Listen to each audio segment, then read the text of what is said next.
Version image sur Facebook, ni de diffusion sur France 24. Actualité oblige. Et quelle actualité! Un combat de fauves nous attend.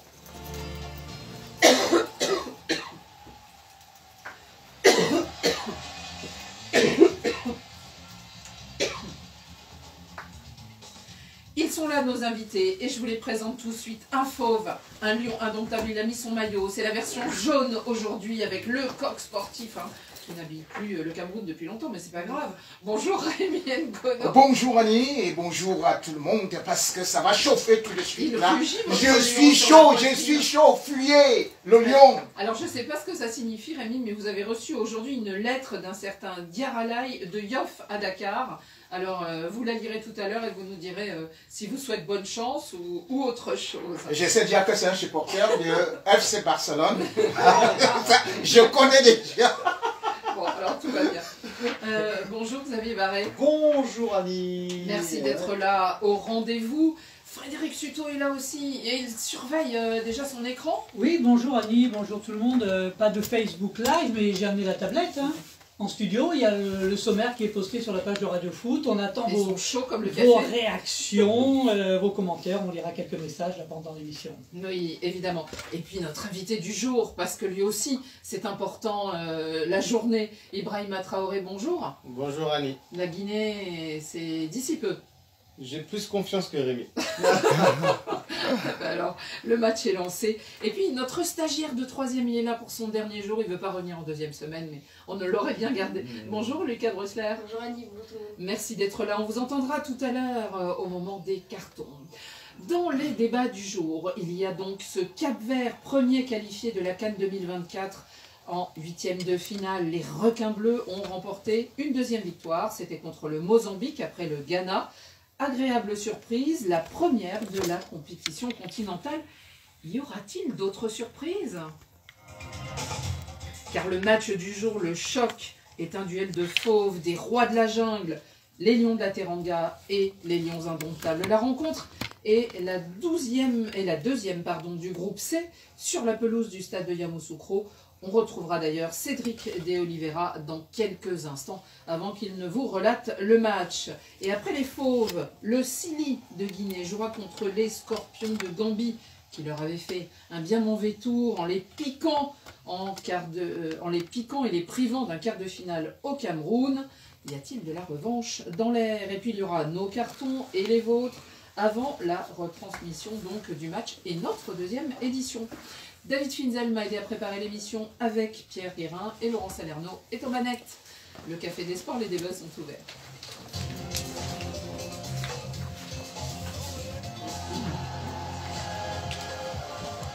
Horrible.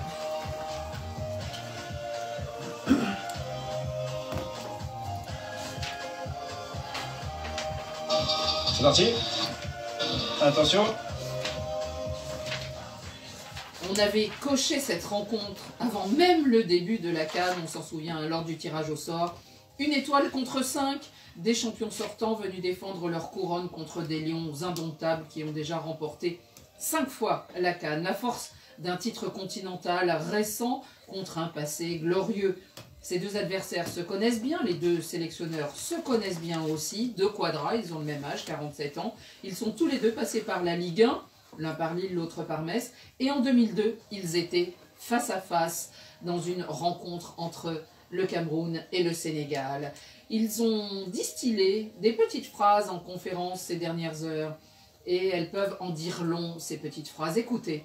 Aliou Cissé, entraîneur du Sénégal. Le Cameroun reste le Cameroun. C'est une bête de compétition, on le sait. Il ne faut jamais enterrer les Camerounais parce qu'ils sont capables de se relever tout le temps. Avec le temps, on a vu qu'ils étaient capables de lever des défis. Rico Verson, entraîneur du Cameroun. On revient dans les statistiques et l'histoire. Je pense qu'on a toujours été au-dessus du Sénégal.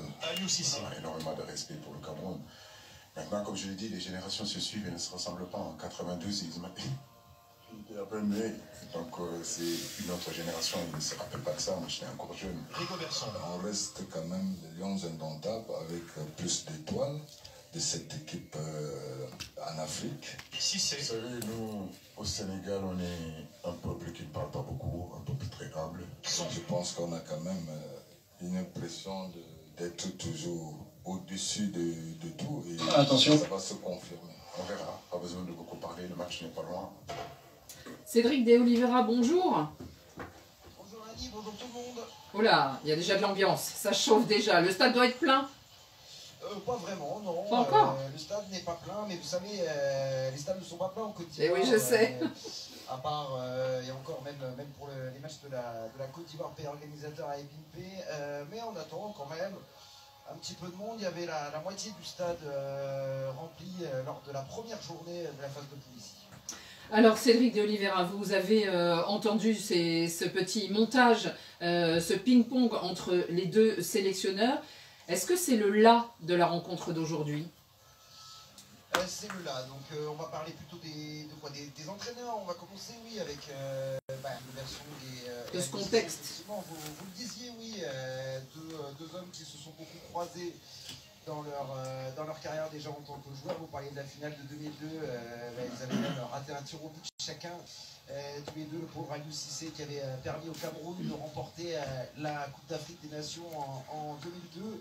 Alors ils se ressemblent beaucoup physiquement, mais c'est vrai qu'on n'a pas vraiment la même attitude dans la façon d'aborder les rencontres. On l'a entendu dans le petit montage que vous avez effectué hier en conférence de presse, il y avait deux façons de faire.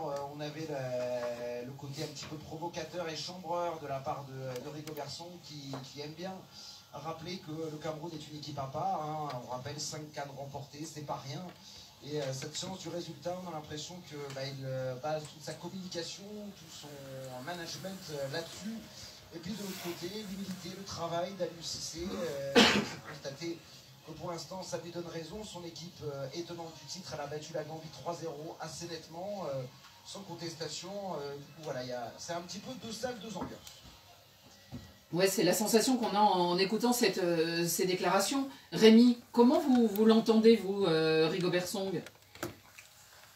Première des choses, je crois que c'est quelqu'un qui voudrait remporter un match psychologique. C'est-à-dire, nous n'avons pas peur et généralement, vous avez échoué devant le Cameroun. Donc, lorsque vous rappelez ça... Alors, généralement, les statistiques disent 4 victoires pour le Cameroun, 5 pour le Sénégal. Mais il y a les matchs amicaux, il y a les matchs qui comptent. Oui, il y a 2002 et 2017 dans les têtes, c'est sûr. Avec les Cameroun qui gagnent. Non, quand on voit la généralité, c'est-à-dire que depuis 1959, le Cameroun est à 7 victoires, le Sénégal à 6. Bon, donc on peut quand même se dire que... Depuis 1973. Voilà, et même si on regarde maintenant les vrais matchs, on va se dire que lorsqu'il s'agit des matchs couperets, c'est le Cameroun qui passe. Parce qu'en 71 d'ailleurs, pour les Jeux Olympiques de Munich, c'est les Lions indomptables qui passent. Quand on essaie de regarder, par exemple, Parlons d'aujourd'hui. Mais on ne peut pas parler d'aujourd'hui, ça ne s'est pas joué aujourd'hui. Donc on va toujours parler du passé. Puisque si par le passé, vous savez très bien que... Vous voyez, par rapport aux déclarations de Rigobert Song, il a peur, il cache quelque chose dans ses paraboles où il nous parle des 5 étoiles, où il nous parle d'un passé glorieux de ces Lions. Mais en ce moment, on a des doutes. Depuis le premier match du Cameroun, on a des doutes. C'est vrai qu'on a des doutes. Vous nous en avez parlé. J'ai des doutes. Comme en 2017, j'avais des doutes. L'équipe du Sénégal était formidable. Nous, on avait un attaquant qui sortait tout droit du rugby, Ndip També, qui ne pouvait pas cadrer. On avait Aboubacar Vincent au banc. On avait 8 internationaux qui avaient refusé la sélection. On avait justement Nkoulou et Aboubacar Vincent au banc. En fin de compte, c'est cette équipe du Cameroun qui a battu le Sénégal. C'est pour cela que je dis... C'est pour ça que je dis que je n'ai pas de doute pour l'instant. Et d'ailleurs, je peux vous annoncer en exclusivité que Rigobert Song a déjà changé même par rapport au premier match. C'est-à-dire que aujourd'hui, vous avez par exemple, sur le côté, il a enlevé justement Magri qui devient avant-centre. Nous aurons Gamala qui pourra maintenant être de ce côté-là. Castelletto, qui était au niveau maintenant des latéral droit, il sera au niveau de la charnière centrale, pendant que de l'autre côté, on va le retrouver maintenant, finalement, dans des couloirs, des gens qui sont des métiers comme il avait promis. Cette fois, en tout cas, la marche semble un peu haute pour cette équipe. Écoutons Georges Kevin Koudou. il le dit, les Lions veulent garder la tête haute. Ils ont écouté eux aussi et ils ont senti ce qui s'était passé au premier match et il faut corriger les erreurs. C'est vrai que le Sénégal, ils ont fait une très belle entrée dans la compétition en gagnant 3-3 contre la Gambie. Et nous, on a fait 1-1 contre la Guinée. On n'a pas fait un mauvais match, on n'a pas perdu, donc ça ne sert à rien de nous enterrer entre guillemets. Après, c'est vrai que les 20 premières minutes contre la Guinée, on n'était pas vraiment dedans. Du début qu'on a encaissé, on apprend de nos erreurs. On ne va pas faire les mêmes, on n'a pas le choix. C'est vrai que c'est le Sénégal, on a des favoris. Attention. Il reste le Cameroun et la pression, elle est des deux camps, croyez-moi. Il dit on a appris de nos erreurs, Ibrahima Traoré, sur le contexte de ce match. Rémi nous dit il y a déjà des petits changements dans l'équipe, ou des gros changements d'ailleurs, dans le 11 de départ. Comment vous la voyez-vous, cette confrontation? Bah, très honnêtement, je la vois très à l'avantage du Sénégal. Rémi nous a parlé de Rigobert Song ou quoi que ce soit, c'est un feu de paille, je suis désolé, c'est la communication. Pour moi, Rigobert Song, depuis le début de son mandat, il est à côté de la plaque. Le seul événement majeur où il a réussi à avoir quelque chose par rapport à sa communication, c'était que le match contre l'Algérie où il se qualifie miraculeusement. Sinon, depuis son mandat, c'est une équipe médiocre, faut le dire. Le Cameroun n'est plus le Cameroun. Donc moi, je vois un avantage très clair pour le Sénégal. La seule chose qui me fait un peu espérer pour cette équipe du Cameroun, c'est le fait que hier, on en a parlé, et il y a le droit à l'erreur, où on se disait, oui, on ne voit pas le Ghana, oui, on ne voit pas le Nigeria. Mais finalement, ces équipes, ces grandes équipes, qu'on pensait en perdition, se sont réveillées et ont fait des résultats hier. Pour le Cameroun, je trouve ça encore plus compliqué parce qu'en fait, il n'y a rien en adéquation entre la communication de l'entraîneur qui nous explique que oui, avant, on était très fort, sauf que c'était avant et que maintenant, ils ne le sont clairement plus. Et ce qu'ils font sur le terrain, il y a un décalage trop énorme face à une équipe du Sénégal qui est, elle, pragmatique. Aliou Cissé, elle a dit, on ne parle pas, on va régler ça sur le terrain. Franchement, je m'inquiète beaucoup pour le Cameroun. Il y a le match des sélectionneurs en conférence de presse, mais il y a le match des supporters sur les réseaux sociaux, sur la page Facebook de nos auditeurs de Radio Foot. Quelques messages à Abdul Karim Démé. Quand deux lions s'affrontent, l'un d'eux se soumettra. Alors il peut aussi y avoir un match nul, on verra. Message Junior nous dit aujourd'hui nos amis camerounais dans la sauce, Sénégal rec. Et puis un message encore Babacar Sen qui nous dit qu'il faut respecter le Sénégal. C'est le champion en titre. Song, c'est de ça qu'il s'agit. Est-ce qu'il y a on avait quand même l'impression, en entendant ce ping-pong Xavier Barret, d'un respect, de quelqu'un qui dit on ne parle pas beaucoup, ça c'est le côté Sénégal, et puis de l'autre côté, Pearl Torors, pour rappeler le passé glorieux. Oui, Rigobert Song se raccroche à ça, un peu comme Rémi Ngono d'ailleurs. Effectivement, le Cameroun a une grande histoire, mais la chute aujourd'hui, elle est encore plus regrettable, parce que, comme le rappelait Ibou Traoré, la qualification pour la Coupe du Monde en Algérie, ça a été un miracle. Et c'est grâce à ça qui tient toujours depuis, parce qu'on ne peut pas dire que le Cameroun nous ait beaucoup impressionnés. C'est une équipe effectivement très moyenne. Il y a eu ce coup d'éclat à la Coupe du Monde en battant le Brésil, mais c'était le 3e match sans enjeu, puisque le Cameroun était déjà éliminé et le Brésil déjà qualifié. Donc, à partir de ce moment-là, on attend beaucoup plus du Cameroun. Et ce match d'ouverture, il faut rappeler qu'ils étaient égalisés. Ce n'était pas le 3e, comme tu peux le dire, que le Cameroun, le Brésil étaient qualifiés et tout. On devrait quand même essayer. Il faut essayer. Attendez, on ne va pas revenir sur ça. Ils avaient perdu contre la Suisse. Ils avaient arraché un nul contre la Serbie. Et il n'y avait plus grand espoir. Il aurait fallu un concours de circonstances miraculeux pour qu'ils se qualifient. Non, mais ce qu'on peut voir en plus, c'est que cette équipe camerounaise, lors de son match d'ouverture, il faut rappeler une chose, c'est que la Guinée a joué une mi-temps à 10. Et donc s'ils reviennent, c'est aussi à cause de ça. Je suis pas sûr. Grâce à ça. Oui, parce que le Sénégal, lui, qui a aussi joué d'ailleurs une bonne partie du match à 11 contre 10, je pense que le Sénégal, avec son expérience, son statut aujourd'hui, ne va pas faire les erreurs qu'a pu commettre la Guinée. Cédric d'Oliveira, sur la composition des équipes, vous aussi vous trouvez qu'il y a des corrections de la part de Rigobert Song?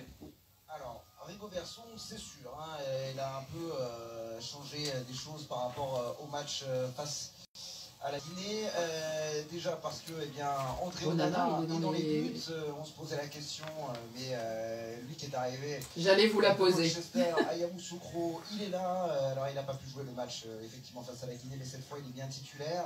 Il a fait beaucoup de changements, notamment en défense, Rigobert Song, donc je vais vous la faire de droite à gauche, donc Chateau, Castelletto, Wo et nous, donc on a changé quand même 3/4 de la défense. Par rapport au match de la Guinée, et puis au milieu de terrain c'est Olivier Ncham qui fait les frais de sa performance très moyenne face à la Guinée. Il est remplacé par Yvan Neyou et le trio donc qu'il composera avec Zambo Anguissa et Olivier Kemen, et puis devant aussi du changement puisque la ligne d'attaque ce sera Georges-Kévin Koudou qui lui garde son poste, exit Karl Toko Ekambi, et Franck Magré lui récupère le poste de numéro 9, et c'est Ngamalo qui prendra le côté droit. Donc voilà, beaucoup de changements côté Rigobert Song. Du côté du Sénégal, je vais vous la faire courte. Un seul changement, Pape Matar Sarr qui vient au milieu de terrain. Sinon c'est la même équipe qui a battu la Gambie. Pape Matar Sarr qui remplace numériquement Niakate qui a été sorti blessé face à la Gambie. Ces Sénégalais, on les attend, on les a vus, ils arrivent comme champions sortants, ils ont plutôt bien commencé la compétition avec cette victoire 3-0 sur la Gambie. Écoutez, c'est déjà l'enthousiasme dans les rues de Dakar, des supporters au micro de Babacar Fall.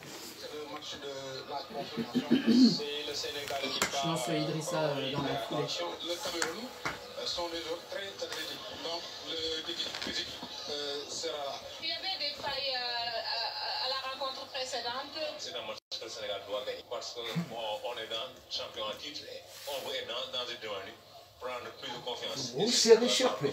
On se rappelle de 2002. Vous serez surpris. Tu nous diras tout à l'heure. Vous serez surpris. Vous ne connaissez pas ce que c'est que le Cameroun. Vous serez surpris, je vous le dis. Attention. Petit proverbe après quand même.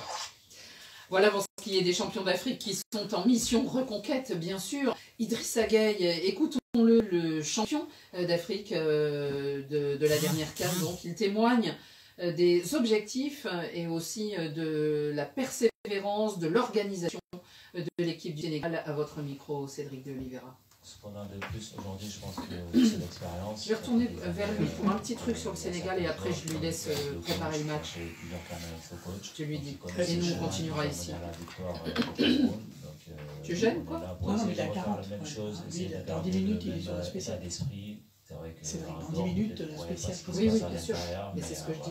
Je vais le laisser un peu parler. Pour avoir une bonne vie de groupe et que tout le monde tire dans le même sens, c'est-à-dire que le Sénégal qui gagne. Attention. Ensemble et surtout être en forme pour aller le plus loin possible. Être en forme pour aller le plus loin possible, Cédric de Oliveira, il dégage un certain calme et une certaine confiance, ces Lions de Teranga. Oui, c'est ce qu'on disait notamment avec Aliou Cissé en conférence de presse hier, effectivement. Déjà parce qu'on est tenant du titre, quand on est tenant du titre, c'est un peu plus facile, notamment pour le Sénégal qui a longtemps rêvé de décrocher sa première CAN. Il y a quand même une barrière psychologique qui a sans doute été levée avec cette première CAN au Cameroun il y a 2 ans. C'est vrai que les tenants du titre, depuis un moment, ne réussissent pas dans les CAN, mais on a l'impression qu'avec ce Sénégal, rien ne peut lui arriver, déjà parce que il y a cet alliage entre Idrissa Gueye.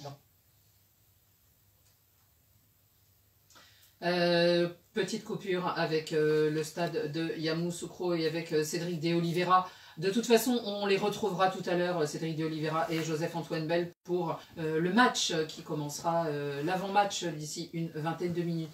Ibrahima Traoré, c'est vrai que les Sénégalais, alors il le disait et il le rappelait, c'est-à-dire ils arrivent comme champions en titre, et en même temps, des fois, ça peut être un piège. Hein. On se souvient de l'Algérie à la dernière CAN. Mais entre-temps, depuis ce titre, on a l'impression qu'il y a quelque chose de psychologique qui s'est débloqué du côté du Sénégal et ils ont remporté d'autres catégories plus jeunes, hein, la CAN de 17 ans, le CHAN, même le foot de plage.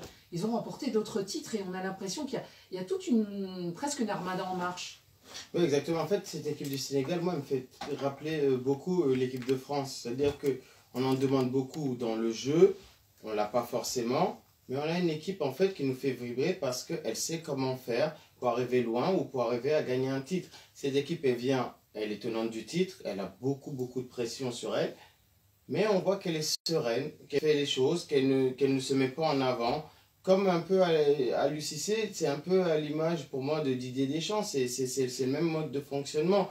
On sait qu'ils vont aller loin, mais sans être flamboyant, parce que en fait, ce qui les intéresse depuis des années, ils n'ont pas eu des titres, ce qui les intéresse, c'est que maintenant, gagner des titres, et ils savent comment faire, ils ont la bonne méthode. Frédéric? Non, mais il y avait quand même beaucoup d'incertitudes avant le début de cette CAN. Hein, dans les médias, le débat on l'a eu sur notre antenne, avec toute la charnière, les piliers sénégalais là, qui sont partis jouer en Arabie Saoudite, les Mendy, les Koulibaly, les Mané, et beaucoup de gens nous disaient, vous verrez, cette CAN en Côte d'Ivoire, ça va être difficile pour eux. Alors, ils n'ont joué qu'un match, mais à l'inverse, ils nous ont montré ce que vient de dire Ibrahima, là ils savent où ils vont, Aliou Cissé sait où il va, premier match, 3-0, ils n'ont pas grand chose à perdre finalement dans ce match face au Cameroun, puisqu'il y a un joker derrière. Hein, ce sont les Camerounais là qui sont dos au mur. Sans doute. En plus, ce groupe sénégalais, il a été bien régénéré voilà, par Aliou Cissé. On le sait, il travaille là depuis 7 ans, hein, si je ne me trompe pas. Et on a vu ce Lamine Camara au premier match, le joueur de Metz, inscrire un doublé. Et tout d'un coup, l'éclat de la jeunesse aussi, vous faisiez un parallèle avec Didier Deschamps, on se souvient de l'arrivée de Mbappé dans l'équipe après 2016. C'est-à-dire, il y a tout d'un coup comme ça une régénérescence, mais qui se marie avec les cadres. Idrissa Gueye le disait très bien. C'est effectivement la force, je trouve, de ce Sénégal, c'est qu'il a un réservoir très important. Et justement, Aliou Cissé, en gérant très intelligemment, maintient une émulation entre les joueurs. Il n'y a pas de sénateur, même Sadio Mané. Pour la première fois, Xavier. Ouais. Pour la première fois, parce qu'avant, on le reprochait à Aliou Cissé justement de toujours faire jouer les mêmes joueurs parce qu'il a cet équilibre-là. Et là, c'est ce qui me surprend justement. Lamine Gueye, Pape Matar Sarr qui sont titulaires, Gueye qui n'a pas joué depuis longtemps avec Marseille, qui joue à la place de Mendy, qui joue à la place de Gueye, qui joue à la place de comment ça s'appelle, Kouyaté, qui eux étaient toujours titulaires. Et moi, c'est ça en fait que je trouve qui est bien. C'est ça la force effectivement d'Aliou Cissé, c'est qu'il a eu l'autorité. Là, dans l'équipe, dans le 11 de départ du premier match, il y avait seulement 5 joueurs qui avaient gagné, qui avaient été titulaires en finale de la dernière Coupe d'Afrique des Nations. Ça veut dire qu'il a remplacé la moitié de ses titulaires. Et ça c'est faut le faire, parce que parfois, vous avez certains entraîneurs qui reconduisent la même équipe selon le principe on ne change pas une équipe qui gagne, et puis cette équipe, elle est sclérosée, elle est vieillissante, et ça ne marche plus. Et bien lui, grâce à ce réservoir sénégalais, grâce au bon travail que font les centres de formation, notamment le Diambar, Génération Foot et d'autres encore, et donc au résultat obtenu par ces équipes de jeunes, parce qu'ils confirment aussi dans les compétitions de jeunes, vous avez rappelé les titres qu'ils ont eu, il a un énorme effectif, il le gère, il a le choix, il fait jouer cette concurrence, et du coup son équipe reste encore plus compétitive. Rémi, on dit que effectivement pour les Sénégalais, même s'ils se rataient aujourd'hui, il y a le 3e match et ils ont déjà une victoire derrière eux. Est-ce que pour le Cameroun, à l'inverse, il y a plusieurs enjeux dans ce match et des enjeux compliqués? À la fois l'enjeu sportif, hein, montrer qu'on est toujours les lions indomptables, qu'on doit craindre, et aussi peut-être un enjeu politique derrière de pouvoir autour de l'équipe derrière ce match. Oui, il y a un enjeu sportif et politique dans la mesure où il faut savoir que il y a une élection présidentielle qui arrive au Cameroun en 2025 et aujourd'hui il y a 2 camps. Présidentielle à la FECAFOOT? Présidentielle, c'est-à-dire au Parlement. Or, nous savons très bien que il y aura peut-être les mêmes candidats. Nous savons actuellement, vous voyez par exemple le ministre des Sports qui descend toujours au niveau de l'équipe, au niveau des vestiaires, et quand on sait que entre Samuel Eto'o et lui, c'est presque chien et chat, même s'ils font semblant de s'aimer publiquement, de même que derrière cela, il y a quelques petits clans, comme par exemple, il est beaucoup plus proche du gardien de but Onana, et ça fait de telle sorte qu'aujourd'hui, beaucoup de gens se disent que si Samuel Eto'o et Rigobert Song se loupent directement, il y a un comité qui sera mis à partir de la présidence de la République. Donc ça fait que beaucoup aujourd'hui se disent que beaucoup se disent que justement eux ils peuvent rebondir pour prendre la fédération, et c'est pour ça d'ailleurs que vous regardez, vous avez entendu la déclaration de El Hadj Diouf qui vient dire, en fait, le match ne se joue pas sur le terrain et il y a des problèmes au niveau de la fédération. Voilà, c'est de la provocation, mais cependant, il oublie une chose, c'est que lui, justement, avec cette provocation, ça a souvent réveillé les Lions et c'est ça, souvent, qui a fait que le Sénégal perde les matchs à enjeu face aux Camerounais. Qu'il se rappelle, je vais lui rappeler un proverbe africain qui dit que si tu es enclume, apprends juste à supporter. Et si tu es marteau, tu frappes. Et les Lions ont toujours frappé dur contre le Sénégal. Et c'est ça qui risque de se passer. Vous alliez nous dire si tu es en danger, si tu sais que tu es en danger, c'est que tu ne l'es pas. Ah non, nous c'est le marteau face au Sénégal. Eux c'est l'enclume. Le marteau et l'enclume. Eh bien oui, ça Rémi, parce que Rémi, hein, quand le micro est fermé, il nous dit toujours vous allez avoir une surprise, vous allez avoir une surprise. Rémi, vous serez là dans la deuxième émission? Je serai là.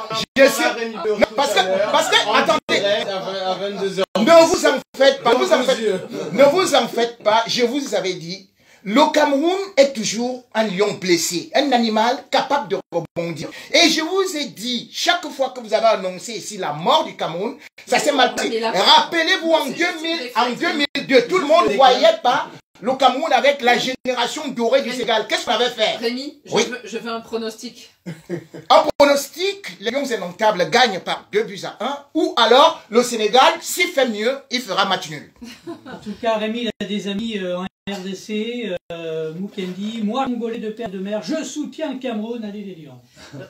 Xavier? Moi, allez, un pronostic. pronostic. 2-0 pour les Lions de la Terre. Moi, je suis Xavier, je ne sais pas exactement, mais 2 buts d'écart pour le Sénégal. Bon, ok, on revient ici. Oui, 2 buts d'écart, 3-1 pour les champions d'Afrique. Et vous, Lucas? Allez, 2-1 pour le Cameroun. Wow, voilà, Lucas. Mais tu es intelligent, Lucas, mais attends. C'est la jeunesse qui a pas. Il a surtout peur de Rémi. C'est possible. Allez les amis, on continue, mais n'oubliez pas, d'ici une dizaine de minutes, vous retrouverez Cédric de Oliveira et Joseph-Antoine Bell en direct de Yamoussoukro pour ce match. Mais il y aura ensuite, et ils ont de la chance, dans le même stade, sur la même pelouse, un deuxième match. Et là, c'est pour se rattraper, ou pour la Guinée, ou pour la Gambie.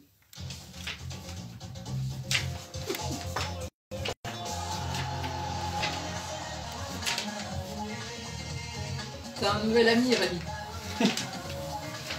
Vraiment bien Cameroun. Jamais. Je sais, Non mais te laisse pas influencer par Rémi. On va gagner. Un match nul, c'est victoire pour eux. Tu vas voir.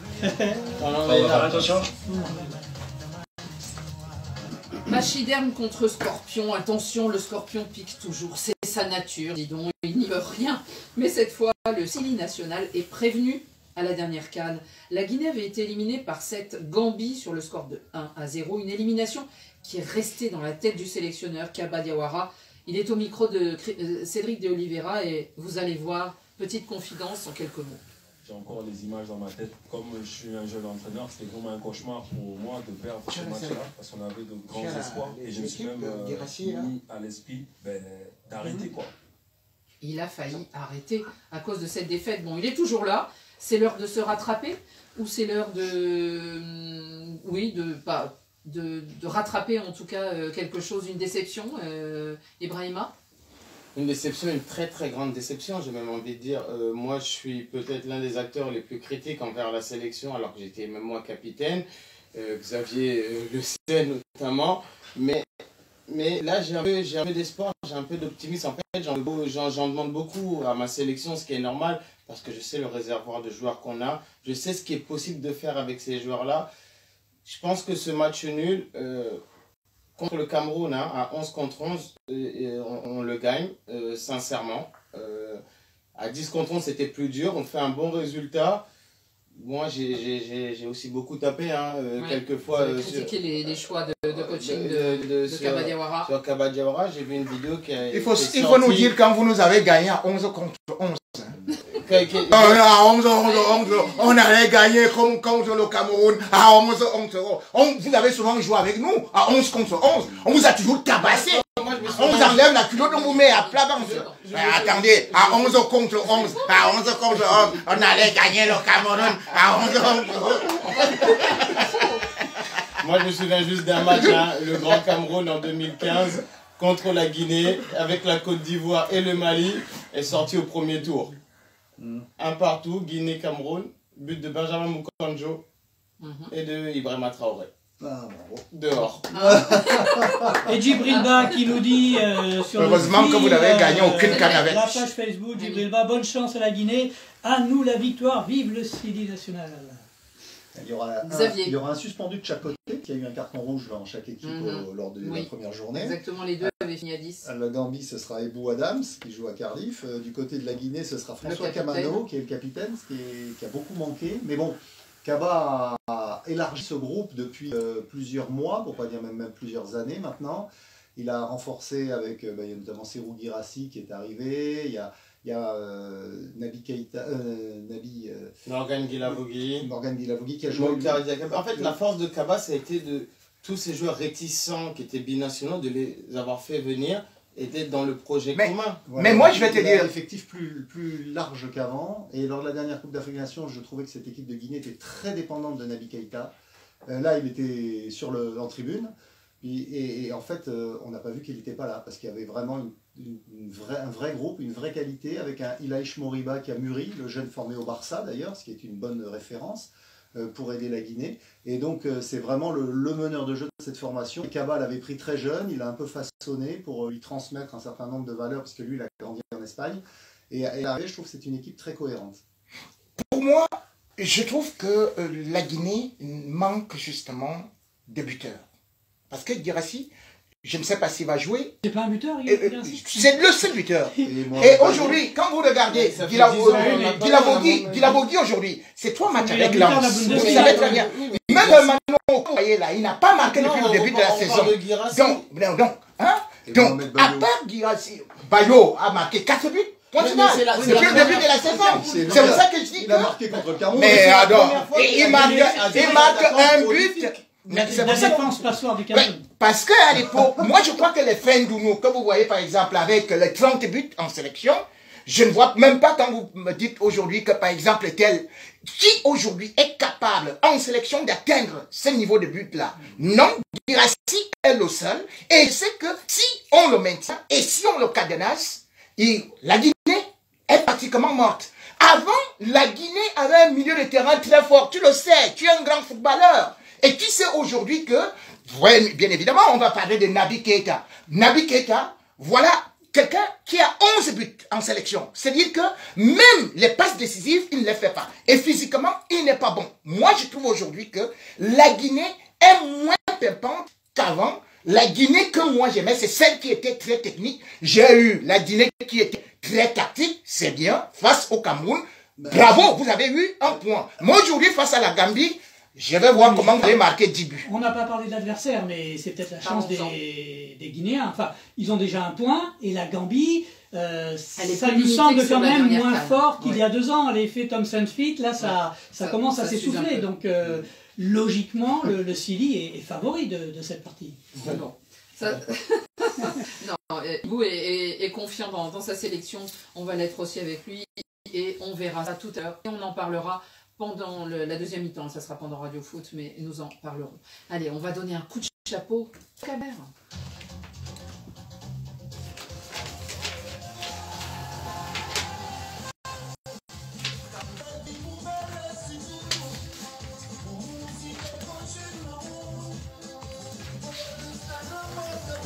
À 49-30, c'est quand je vous fais un geste, on a 30 secondes où il faut envoyer parce qu'on décroche sur le match. Et nous, on continue après. Et on fera attention.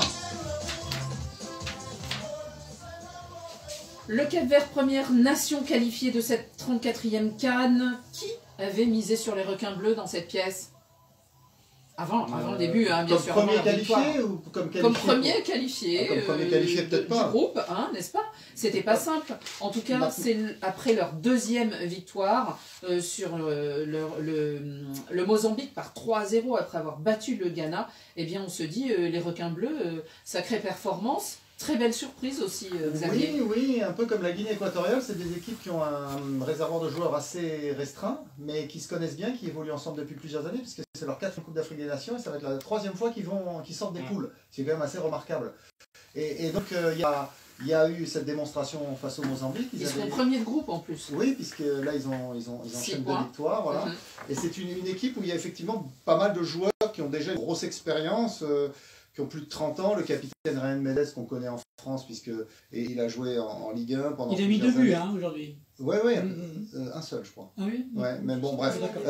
Non, ils ont le gardien Vozinha, il a 37 ans, mais il a parcouru tout le... Et il a fait la différence, parce que le gardien du Mozambique, lui, en revanche, c'était une vraie passoire. Donc et puis on a des jeunes qui arrivent, notamment Jovan Cabral, qui a été formé au Sporting, qui est un petit ailier qui va très très vite.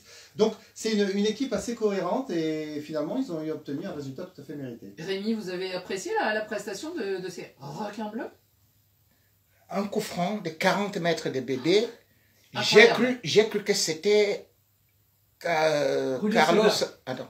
Roberto Carlos. J'ai cru que c'était Carlos Roberto. Ouais. Donc, Roberto Carlos, l'ancien du Real Madrid. Parce que, mais bon, attends, et également aussi, je crois que cette équipe-là, en phase finale, elle est redoutable. Parce que quand même, on voit 11 matchs de phase finale, une seule défaite. Et bien évidemment, 6 victoires pour 4 nuls. C'est énorme pour le Cap-Vert. Mais cependant, c'est une équipe qui n'est pas constante. Parce qu'il faut quand même savoir que aujourd'hui, sur le classement FIFA, le Cap-Vert occupe la même position qu'elle occupait en 1983. Donc, elle n'a pas beaucoup évolué. Parfois, elle va comme ça, puis elle chute. Mais cependant, je crois quand même que l'effet du Mozambique, c'est aussi ce qu'on peut dire, justement, une équipe qui n'a pas pu être constante parce qu'elle nous avait donné une assez bonne impression, mais malheureusement, vraiment, par derrière, il n'y avait pas. Ibrahima Traoré, c'est vrai que c'est la première surprise quand même de cette CAN. Dans le groupe où elle se trouvait, on se disait avec l'Égypte, avec le Ghana, ces 4 équipes, on n'avait peut-être pas pensé qu'ils seraient premiers de groupe quand même, les Cap-Verdiens. Ils sont premiers de groupe, mais moi je suis un peu mesuré. C'est peut-être pas une surprise parce qu'on a toujours encore maintenant une CAN à 24 équipes avec justement un 3e qui peut se qualifier. L'ordre, en fait... Non mais premier qualifié de la CAN, oui, je pense que c'est premier de groupe. Je pense, Anis, que c'est pour quelques heures parce que dans 2 heures, on aura le 2e qualifié qui sera le Sénégal. Mais c'est l'assurance en 8e de finale. Qui sera le Sénégal ou le Cameroun. Mais ce monsieur, il continue. Ils vont retrouver un 3e. Bon, je voulais supporter la Guinée. J'appelle mon marabout là. Tu bloques la Guinée, tu bloques la Guinée. Tu bloques la Guinée. Si mais c'est pas possible. Si le Cameroun est 3e de son groupe, on aura peut-être un Cap-Vert Cameroun en 8e de finale. Donc un match facile pour le Cap-Vert. Voilà. On y revient. Une histoire incroyable dans l'histoire. Rémi l'a évoqué, c'est l'auteur du coup franc, la Bébé, qui en fait était un sans-abri au Portugal à un moment donné. Et il était clochard, si vous me permettez l'expression, et en fait le foot l'a sauvé. Il a réussi à jouer dans un petit club du Portugal, puis après il est parti à Manchester United. Alex Ferguson a eu un coup de cœur pour lui. Bon, il a joué 2 matchs avec les Red Devils, mais à partir de là, sa carrière a été lancée et elle ne s'arrête plus puisqu'il a aujourd'hui 33 ans. Il joue au Rayo Vallecano en Espagne, il est passé par Benfica, par Eibar, un autre club espagnol et quelques autres. Donc c'est quand même une histoire assez incroyable et il a une qualité sur coup franc récompensée aujourd'hui parce que juste avant de marquer, il avait quand même tapé la transversale. Ouais, donc ces requins bleus, les voilà qualifiés, 8e de finale. On se souvient que leur première épopée en CAN, c'était en 2013, c'était en Afrique du Sud. Et on se souvient qu'ils s'étaient qualifiés là aussi pour le tour suivant. Il y avait moins de participants. Ils s'étaient qualifiés pour le tour suivant et c'était au détriment notamment du Maroc. Comme quoi, effectivement, le temps passe, les choses changent et les choses bougent. Pour ce qui est de nos auditeurs qui nous écoutent donc en Afrique et ceux qui nous écoutent aussi sur la FM à Paris, il est temps de retrouver Cédric de Oliveira et Joseph Antoine Bell dans le stade de Yamoussoukro pour ce choc entre le Sénégal et le Cameroun. Ok, attention micro. Un petit micro. Carton jaune. Un carton jaune. Ouh là là là là, carton rouge. Carton rouge. Voilà la conclusion. Carton vert. Rien à dire. Et voilà, ça continue dans Radio Foot International avec cette session que vous attendez, que vous guettez, celle des cartons. Et hommage à nos auditeurs, toujours fidèles, auditeurs internautes, qui nous ont envoyé leurs cartons sélectionnés par Pierre Guérin. Alors, ici, c'est le Café des Sports. C'est 54-30. À New York, j'adresse comme ça un carton vert, attention pour sa précision dans les analyses. La semaine dernière, Philippe Doucet nous a démontré que parce qu'on est passé à 24... Tu ne fais pas avec Rémi Gono, hein, tu ne manges pas 2 minutes. Prends en photo pour qu'il parle. Chapeau Rémi, chapeau. You're the best. Salut Radio Foot International, salut Annie Graciné. Si c'est c'est pas Rémi qui l'a fait, c'est moi. Mon Gaston, il est vert, c'est pour le coach José Omino. Pour juste ce qu'il apporte au football. Pour juste la joie qu'il nous apporte, nous les supporters, quand il prend un club. José Mourinho, bonne chance dans ta nouvelle carrière que tu auras à entamer. Merci. Salut, Café d'Espoir, c'est Dieu veut, mon monsieur comme Brazzaville. Je donne un carton vert à Atlético Madrid pour avoir s'il te plaît le Real de Madrid pour jouer à 4 années. Une très belle victoire. Carton vert à Atlético Madrid. Bonne émission.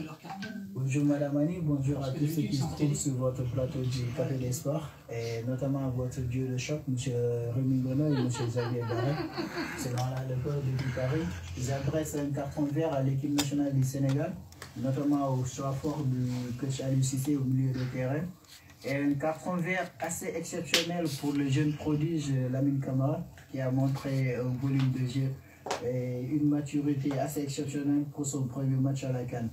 Bonjour, moi c'est Nzidira Christian depuis le Maroc. C'est un peu rare pour le Tchad, mais carton vert à l'arbitre Mahamat qui a officié lors du match Maroc-Tanzanie et a rendu une copie presque parfaite, pour ne pas dire parfaite. Pour son arbitrage, voilà, bravo, chapeau à lui et beaucoup de courage à tous les Tchadiens. On est ensemble, chers frères tchadiens. Bonjour Radio Foot International, c'est Steve depuis la ville de Kinshasa. J'adresse un carton vert à le Paris Léonis, en tout cas force à eux. Ça n'a pas pu bien se passer contre la Zambie, mais cette fois-ci contre le Maroc, j'y crois. On y croit en tout cas, bonne chance à vous. Merci, bye bye. Bonjour Radio Foot International. Bonjour à M. Bakary, M. Rémi Gono, M. Fidel Souké, puis toute l'équipe de M. Pierre Guérin, puis de David Fizer. Moi, c'est Georges Frappé de Londres. Et puis mon carton, c'est dédié à Kudus Mohamed, qui a été l'homme du match. J'aime sa rage de vouloir gagner, sa rage d'être déterminé. Bravo à toi, Kudus. Merci et puis bonne émission. Radio Foot International, bonjour, je suis moi, représentant, je vous appelle de Benjamin. Mon carton, il est jaune et il s'adresse à l'équipe du Ghana qui s'est fait battre en donnant elle-même le bâton. On ne peut pas lui mettre 2 ballons de ce genre vers son but et se faire reprendre. C'est un avertissement. Merci. Roger Mouning, à partir de la République démocratique du Congo, plus précisément à Kolwezi, carton vert à l'équipe du Nigeria. Les gens qui parlent mal du Cameroun là, dans 1h30. Pour le nombre de fois que Xavier Barré, tu vas te barrer. Ah oui. Sa façon de jouer qui prend. Allez voir. On ne l'a jamais fait celle-là. Un carton jaune à notre équipe de la République. Vous vantez le Sénégal, ils jouent bien, ils font ceci, ils vont écraser le Cameroun, Aliou Cissé, ils ont des stars, ils ont ceci. Carton rouge pour la Fédération ivoirienne de football.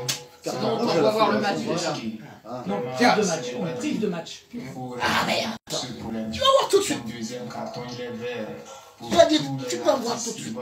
Attention, on va arriver. D'Afrique qui ont vraiment fait sortir des sons pour cette canne et qui nous égayent vraiment sur les réseaux sociaux. Carton vert à eux.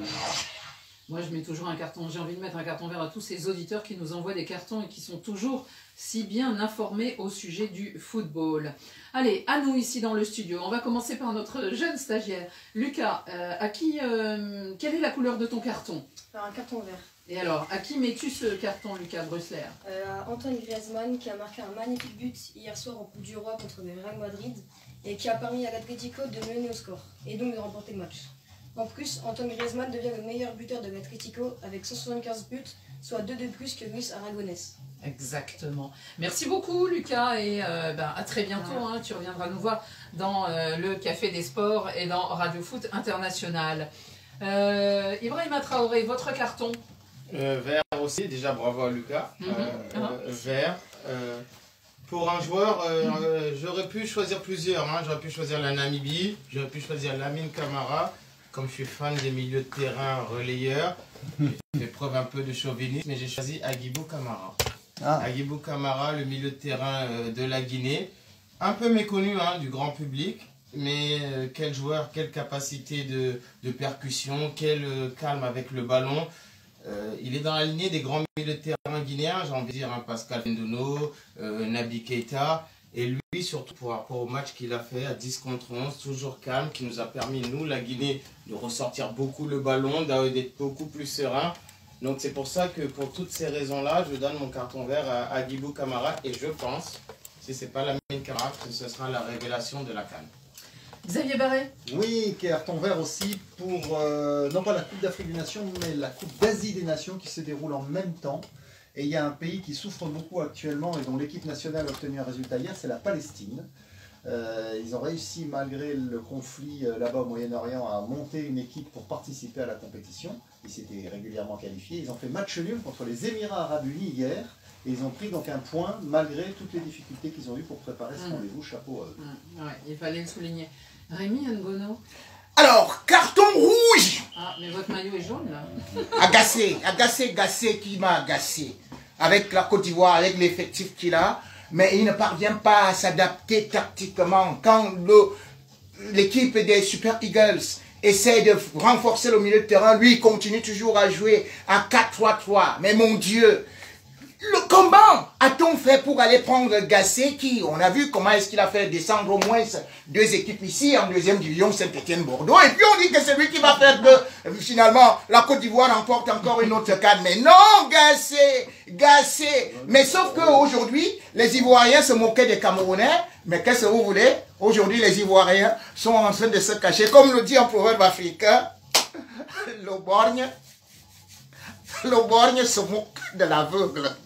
Alors Rémi, ils ne sont pas encore éliminés, ils ont un 3e match. Et puis Gassé n'a pas fait descendre Saint-Étienne. C'est quand il est parti justement que les choses ont commencé à moins bien se passer. Frédéric Suto. Un carton vert, alors on quitte la Côte d'Ivoire, mais le coup de cœur c'était le week-end dernier en Première Ligue. Avec Kevin De Bruyne gravement blessé en août dernier. Qui est revenu, il avait déjà joué en coupe là, début janvier, mais qui est revenu, entré en jeu contre Newcastle, la Première Ligue. Manchester City était mené, il est entré, un but, une passe décisive. Ils ont gagné, le grand Kevin De Bruyne, l'international belge, est de retour. On se méfie des Citizens dans cette 2e partie de championnat d'Angleterre. Le carton de Radio Foot, il va à l'infatigable André-Pierre Gignac, toujours performant à 38 ans. Sous les couleurs mexicaines des Tigres, il a inscrit en championnat son 200e but depuis son arrivée. C'est 200 buts en 362 matchs. Et il ne marque pas que sur penalty. Il a marqué 154 buts dans le jeu et 8 coups francs pour seulement 38 penalty. Quand même. Bravo André-Pierre Gignac, qui joue à Monterrey, donc là-bas du côté du Mexique. Et c'est la fin de ce Radio Foot international. Mais on se retrouve tout de suite pour un match et ensuite on se retrouve dans la 2e partie à 22h10 heure de Paris. Bon les Lions. Allez Lions. Tu commences pour un match. Oui, non, mais les autres.